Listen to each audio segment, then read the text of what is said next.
ফিলিস্তিনের স্বাধীনতাকামী হামাসকে নির্মূল করার আশায় বর্বর নেতানিয়াহুর ইসরায়েলি বাহিনী গাজা উপত্যকায় যে সংঘাত চালাচ্ছে তাতে ইসরায়েলের পরাজয় হয়েছে বলে স্বীকার করে নিয়েছেন দেশটির সাবেক প্রধানমন্ত্রী এহুদ বারাক।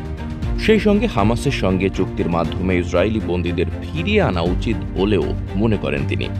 শনিবার কুদস প্রেসের বরাত দিয়ে ইরানের বার্তা সংস্থা ইরনার এক প্রতিবেদনে এ তথ্য জানানো হয়েছে। কুদস প্রেসের মতে এহুদ বারাক ইসরায়েলিদের বর্তমান প্রধানমন্ত্রী বেনিয়ামিন নেতানিয়াহুর মন্ত্রিসভার বিরুদ্ধে ব্যাপক বিক্ষোভ করার আহ্বান জানিয়েছেন। তিনি বলেন, 10 লাখ লোক জড়ো হয়ে বিক্ষোভ করা উচিত এবং 50,000 বিক্ষোভকারী নেসেটের সামনে জড়ো হয়ে মন্ত্রিসভাকে নিষ্ক্রিয় করে দেওয়া উচিত।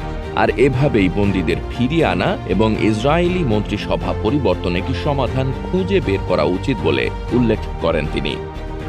এর আগে ইহুদিবাদী পত্রিকা হরেজকে এহুদ বারাক বলেছিলেন, ইসরায়েলি সরকার তার ইতিহাসের সবচেয়ে বিপজ্জনক সংকটের মুখোমুখি হতে যাচ্ছে।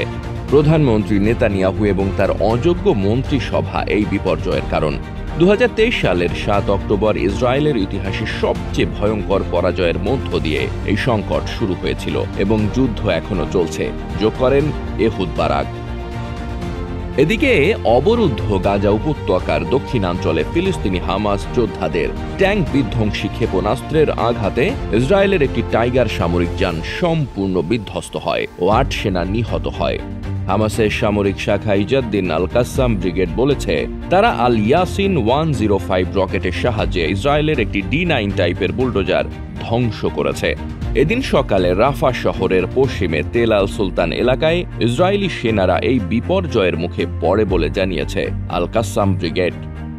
তবে ইসরায়েলি কর্তৃপক্ষ এখনও এই 8 সেনা নিহতের বিষয়ে কিছু বলেনি। গত 7 অক্টোবর থেকে এখন পর্যন্ত হামাসের হামলায় ইসরায়েলের 650 জন সাধারণ সৈনিক ও অফিসার নিহত হওয়ার কথা স্বীকার করেছে। যদিও হামাস বলছে ইসরায়েলি সেনা নিহতের সংখ্যা এর চেয়ে অনেক বেশি।